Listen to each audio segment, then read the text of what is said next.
Hindi ka iiwan sa bigayan ng bunga. Marami kang mamunga. Pagdating sa taas, bababa ulit, mag-uumpisa ulit sa baba. Yobi Seeds Corporation. Okay, good morning mga Kayubi farmers, mga magtatanim ng sitaw dito po sa bayan po ng Ordaneta. Kasalukuyan tayo po ay nandito ngayon sa Barangay Consolacion, Ordaneta City, Pangasinan. At sa lahat po ng magtatanim ng sitaw dito po sa buong probinsya ng Pangasinan at buong magtatanim ng sitaw sa buong Pilipinas.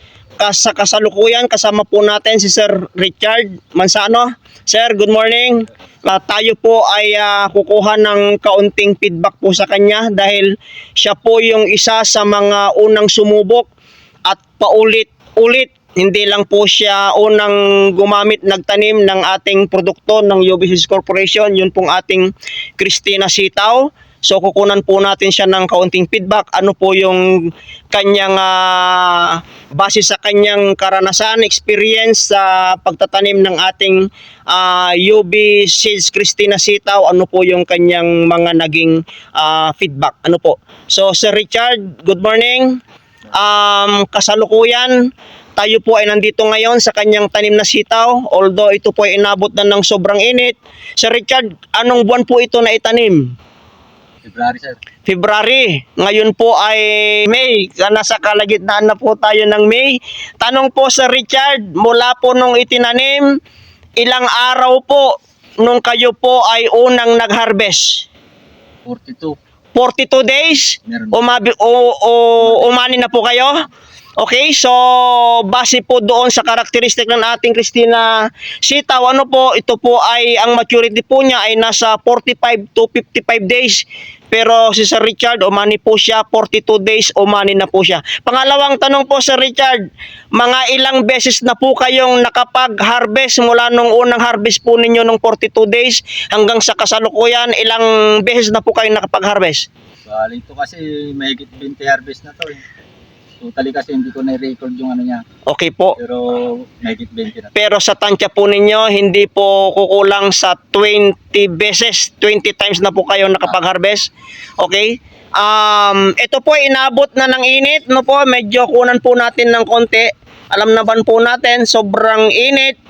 Medyo sa lahat po ng pananim natin ay medyo hirap po sumurvive sa init. Pero kung titingnan po natin, Sir Richard, tama po ba yung kanyang pamulaklakan o yung kanyang kanyunan kung tawagin ay buhay pa? Buhay pa. Tama, buhay pa yung kanyang kanyunan. Ang balak po ni Sir Richard, titirahin po niya ng mga malalakas, magagandang foliar fertilizer. Kasi kahapon at kagabi umulan na po ng malakas. Baka po makarecover kung sakasakali po yung ating Christina Sitaw. Sir Richard, kung ito po ay makaka-recover, aani pa po kaya kayo dito? Marami pang maani dito. Maani pa? Kasi mapapalbas pa natin yung bulaklak niya. Okay? So, base sa experience nyo, Sir Richard, kasi hindi lang naman ito yung unang kayo po ay nagtanim ng Christina Sitaw. May mga last season nakapagtanim na po kayo. Aabot po kaya ito ng hanggang 30 na pitasan? Kaya, sir. Kakayanin?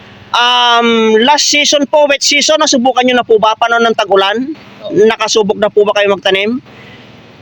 Pwede po siya sa tagulan. Maganda po ang performance. Pwede. Pwede. Sa tag-araw, so February, tinanim po ito, February, sinapul niya po yung sobrang init. At base po kay Sir Richard, hindi po bababa sa 20 pitasan. Although Matibay sa sakit. matibay sa sakit. Ano pa po Sir Richard yung napansin po ninyo sa ating Christina Sitaw? Hindi ka iiwan sa bigayan ng bunga. Marami kang mamunga. Sa bunga, hindi kayo iwan. Pansin nyo ba Sir Richard, yung kiniklaim namin lagi sa Yobi Seeds Corporation, ang Christina Sitaw, sa baba pa lang maraming magbigay ng bunga? Oh. Bali, una sa baba, Okay? pataas. Hanggang sa Tapos, taas? Pagdating sa taas, Okay. bababa ulit, mag-uumpisa ulit sa baba, tapos papataas. Pataas uli. Naku, maganda po pala itong ating Christina Sitaw. So yun po yung isa sa mga feedback po ni Sir Richard. Sir Richard, anong presyo po ang inabot ninyong pinakamataas nung kayo po ay umani po dito? Presyo po inani po ninyo? 45, 40. 45-40 pinakamataas. Maganda pong presyo po yon pag tayo natin ng sitaw. Pinakamababa po, ano po ang presyo ang pinakamababang inabot po ninyo? 25. 25? Sa 25 po, okay lang po ba yon? Okay lang. O break even na? Okay lang, sir. Okay lang ang presyo? Oo. Medyo may kita pa naman? Oo. Okay? Sa ngayon, lalo na ngayon, tumas presyo ng sitaw, Magkano pang presyo ngayon, Sir Richard? 50 na. 50. Tumaas nga po. Gawa po siguro ng yung ibang sitaw ay medyo mahirap pong mamunga. No po, Dahil po sa sa init. init. Okay? Saan po ang market dito, Sir Richard? Ordaneta po. Ordaneta, kayo nabiyabiyahe o kinukuha po dito? Natin na yun. Kayo naghahatid? Matanong ko lang po, Sir Richard, pagka ito po ba ay dinala nyo sa Ordaneta, yung mga buyer po natin dyan, ano po ang feedback nila? Gusto nila to eh. Kaya ito yung paulit-ulit kami tinatanim sa ngayon. Bakit po nila mas gusto, Sir Richard? Matagal mapanat. Matagal pong mapanas o lumambot? Tama? Ano pa po? Yung quality ng bunga, maganda. Yung quality po ng bunga. Ibig po sabihin, hindi siya basta-basta lumalambot. Oo. Hindi po basta-basta lumalabas ang kanyang buto. Kumakalog, kung tawagin po namin dito, mapanas, kung tawagin naman po.